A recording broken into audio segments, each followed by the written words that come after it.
Hola niños, ¿cómo están? Les habla la profesora Bárbara Vilugrón. El día de hoy les traigo la clase de lenguaje para esta semana, la clase número 4, así que los voy a invitar a tener sus materiales disponibles para poder desarrollar la clase. Bien, antes de comenzar me gustaría que observaran detenidamente la imagen, ¿cierto? La que está presentada acá en el video, y que identificaran qué es lo que es. A simple vista parece un mapa, ¿verdad? No es muy difícil de descubrir, pero ¿sabías que lo que estás mirando en este minuto es un texto? Raro pero cierto. Bien, hoy día vamos a hablar sobre los textos discontinuos y el objetivo de la clase es sintetizar la información de un texto discontinuo para reproducirla en un texto continuo. Recuerda que este objetivo debe quedar anotado en tu cuaderno. Para poder profundizar el contenido, les voy a explicar en este caso los tipos de texto. Existen dos tipos. Los continuos, que se presentan en forma de prosa, están compuestos normalmente por frases, las cuales están organizadas en párrafos y pueden formar estructuras más amplias como capítulos o libros. ¿Ya? Dentro de estos tipos de textos continuos podemos encontrar los narrativos, literarios, descriptivos, expositivos, argumentativos e instructivos. Un ejemplo de ello puede ser, por ejemplo, un cuento, una fábula, una leyenda, etc. Y por otro lado tenemos los textos discontinuos que presentan la información de diversas formas, tales como impresos, gráficos o mapas.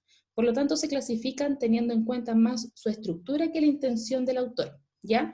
Dentro de este tipo de texto podemos encontrar los impresos, avisos, anuncios, afiches, diagramas, etc. Este recuadro es sumamente importante que lo dejen anotado en sus cuadernos de lenguaje. Una vez que registren su cuadro, vamos entonces a dar inicio a lo que significa o qué son los textos discontinuos. Los textos discontinuos son aquellos textos no literarios que presentan información organizada de una forma distinta a un cuento, a una fábula o a una noticia. Generalmente nos presentan datos numéricos que me permiten determinar información explícita e implícita. ¿Ya? Esta definición también es importante que la registren en sus cuadernos como materia. Dentro de los textos discontinuos tenemos varias alternativas y aquí les voy a presentar algunas. Existen, por ejemplo, los cuadros y gráficos. Son representaciones icónicas de datos. Se emplean en la argumentación científica y también en publicaciones periódicas para presentar visualmente información. Como por ejemplo, pueden ver acá este gráfico que indica el índice de pobreza, ¿cierto? Y los años estimativos, desde el 2004 hasta el 2010.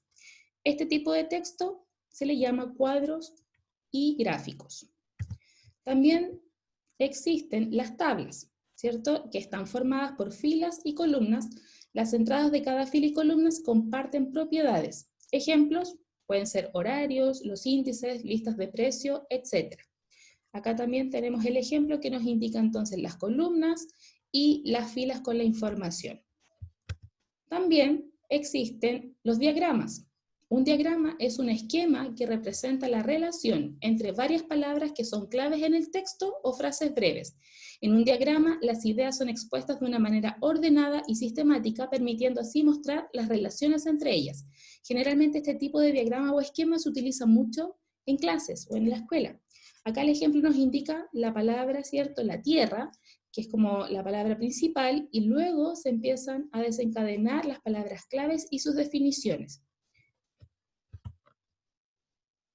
Existen también los mapas, como el que apareció al inicio del video como ejemplo, y estos son textos que muestran las relaciones geográficas entre distintos lugares.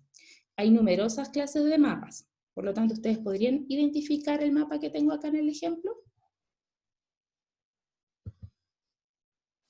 También existen los formularios, que son textos con una estructura y formatos precisos que instan al lector a responder preguntas según unas pautas específicas. Los emplean muchas organizaciones para poder recopilar datos o información.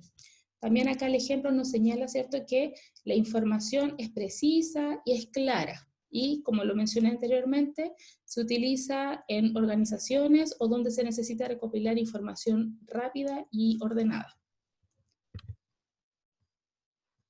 Los afiches también son parte de los textos discontinuos, y en este caso es un texto por medio del cual se difunde un mensaje con una intención de promover un servicio o producto, o bien para invitar a participar en algo o actuar de cierta forma. El objetivo es convencer al lector de algo determinado. Se caracteriza porque puede ser leído de manera muy rápida, capturando así la atención del lector.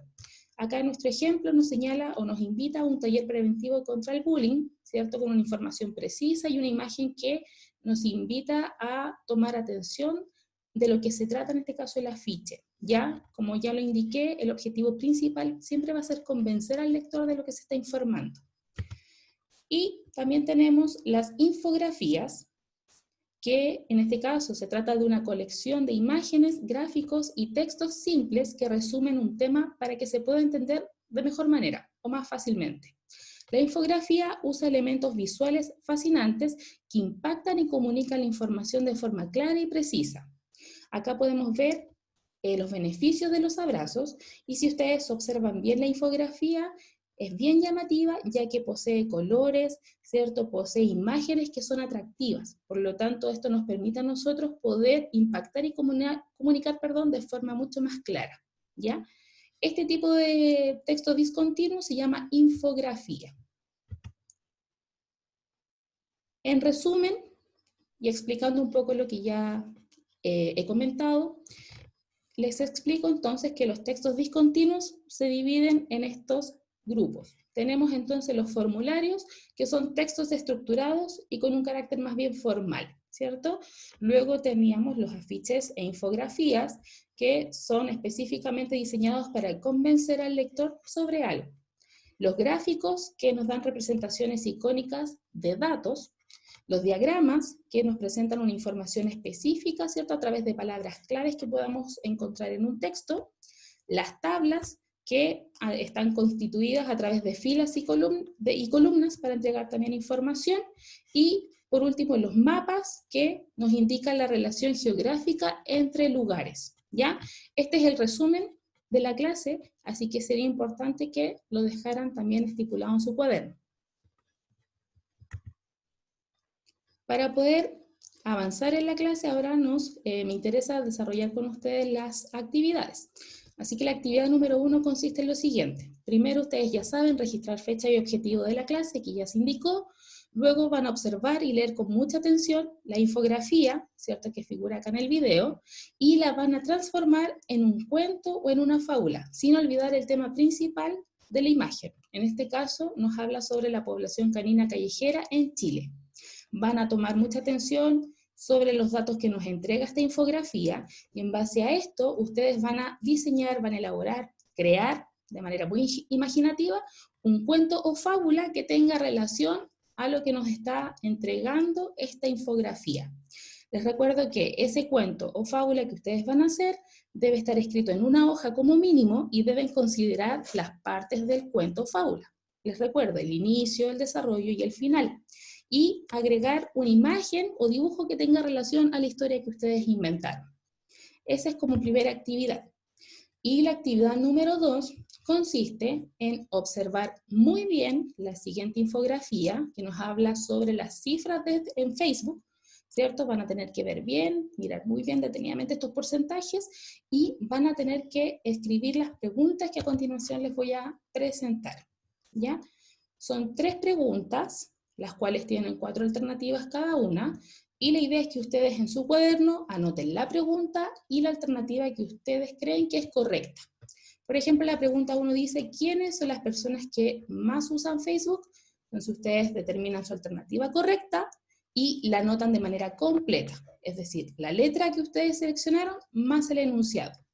Lo mismo van a hacer con la pregunta número 2, que dice, ¿qué otro título responde a la información planteada? Lean bien las alternativas, seleccionan la que ustedes creen que es correcta y la escriben de manera completa en su cuaderno. Y la pregunta 3, ¿qué propósito tuvo el autor de esta infografía al separarla en distintas secciones? Hacen exactamente lo mismo que la pregunta 1 y 2. Entonces, les reitero, escriben la pregunta y escriben solamente la respuesta correcta. Estas serían las 2 actividades para esta semana, así que los voy a invitar a este nuevo desafío recuerden que es muy importante trabajar, ojalá el mismo día que es enviada la actividad. Éxito en tu trabajo y nos vemos ya en la próxima clase. Pero recuerden que es muy importante sacar la fotografía de sus actividades y no olvidar agregar el nombre de ustedes y su apellido, para así nosotros saber de quién es el material que está llegando y enviarlo al correo que corresponde a su curso, ¿ya? Así que los dejo con esta actividad. Espero que estén muy bien ustedes y sus familias y nos estamos viendo en la próxima clase, chicos. Cuídense mucho.